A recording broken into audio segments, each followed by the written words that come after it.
Hello friends, welcome to Jo's Tamil health and beauty. சிறுநீரகம் நம்முடைய உடம்புல ஒரு முக்கியமான உறுப்பு.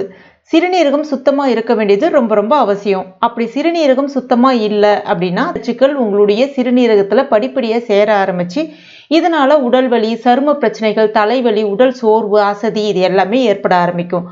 அது மட்டும் இல்லாமல் சிறுநீரகம் நம்முடைய ரத்தத்தில் இருக்கக்கூடிய நச்சுக்கள் மற்றும் தேவையற்ற உப்புகளை நீக்கி அந்த உப்பை எல்லாமே சிறுநீர் வழியாக வெளியேற செய்வது தான். ஆனால் வெயில் காலத்தில் உடம்புல இருக்கக்கூடிய நீர் எல்லாமே வேர்வையாகவே வெளியேறிடும். இதனால உப்புகள் எல்லாமே படிப்படியாக சிறுநீரகத்தில் தங்க ஆரம்பிக்கும் போது சிறுநீரகத்தில் கல்லும் உருவாக ஆரம்பிக்கும்.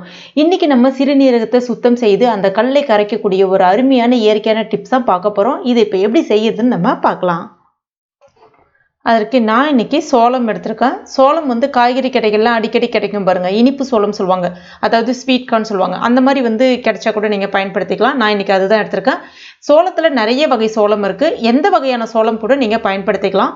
சோளத்தில் எண்ணற்ற மருத்துவ குணங்கள் இருக்குது, நிறைய ஊட்டச்சத்துக்களும் இருக்குது, அதிகப்படியான புரோட்டீன், கார்போஹைட்ரேட், விட்டமின்ஸ் இது எல்லாமே இருக்குது. நம்ம இன்னைக்கு சோளத்தை பயன்படுத்த போகிறது கிடையாது. சோளம் மேலே இது எல்லாத்தையுமே இப்போ நீங்கள் எடுத்துட்டீங்க அப்படின்னா உள்ளே ஒரு சின்ன நார் மாதிரி இருக்கும், பார்க்கறதுக்கு நல்ல பட்டு போல் இருக்கும்.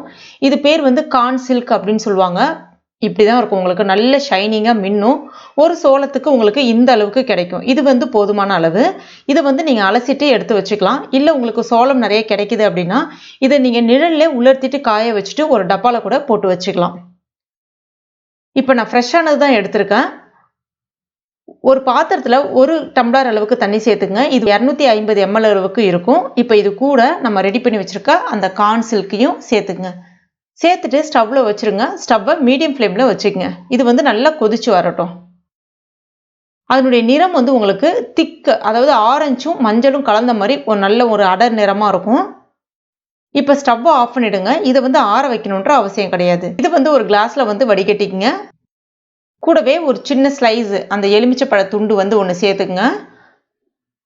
இப்போ இதை ஒரு 5 நிமிஷத்துக்கு அப்படியே இருக்கட்டும். அதுக்கப்புறமா அந்த எலுமிச்சைப்பழ இதை லைட்டாக பிழிஞ்சு விட்டாலும் சரி, இல்லைன்னா நீங்கள் அதை தூக்கி போட்டுடலாம். அப்படியே குடிங்க.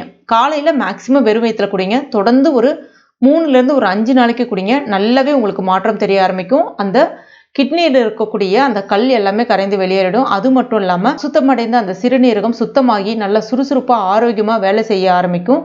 பொதுவாகவே சிறுநீரகம் அசுத்தமாக இருந்துச்சுன்னா தான் உடல் வலி, உடல் சோர்வு, எந்த வேலை செஞ்சாலும் நம்மளால், அதாவது நம்ம எதையாவது வேலை செய்யணும்னு சொல்லிட்டு பிளான் பண்ணுவோம், ஆனால் செய்யவே முடியாது. ஏன்னா அதுக்கு உடல் ஒத்துழைக்காது. அதுக்கு காரணமே சிறுநீரகம் அசுத்தமாக இருக்கிறது தான்.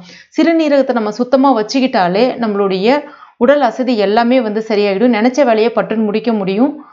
முக்கியமாக பார்த்தீங்கன்னா சில பேருக்கு கை கால்லாம் வலி அதிகமாக இருக்கும். சிறுநீரகத்தை நம்ம சுத்தமாக வச்சுக்கணும். இதை எல்லாருமே குடிக்கலாம், எந்த விதமான பாதிப்பும் ஏற்படுத்தாது. முக்கியமாக இது இயற்கையான முறையை தவிர, அதனால கண்டிப்பாக தாராளமாக எல்லாரும் பயன்படுத்தலாம். இந்த வீடியோ உங்களுக்கு பிடிச்சிருக்கும் நம்புறேன். பிடிச்சிருந்தனா லைக் பண்ணுங்கள். உங்கள் நண்பர்கள் மற்றும் ஃபேமிலி மெம்பர்ஸ் கூட மறக்காமல் ஷேர் பண்ணிங்க. மேலும் பயனுள்ள குறிப்புகளுக்கு நம்ம சேனல் இது வரைக்கும் நீங்கள் சப்ஸ்கிரைப் பண்ணாத நண்பர்களாக இருந்தீங்கன்னா உடனே சப்ஸ்கிரைப் பண்ணிங்க. கூடவே மறக்காமல் அந்த பெல் நோட்டிஃபிகேஷன் சிம்பிளையும் ப்ரெஸ் பண்ணிங்க. தேங்க்யூ.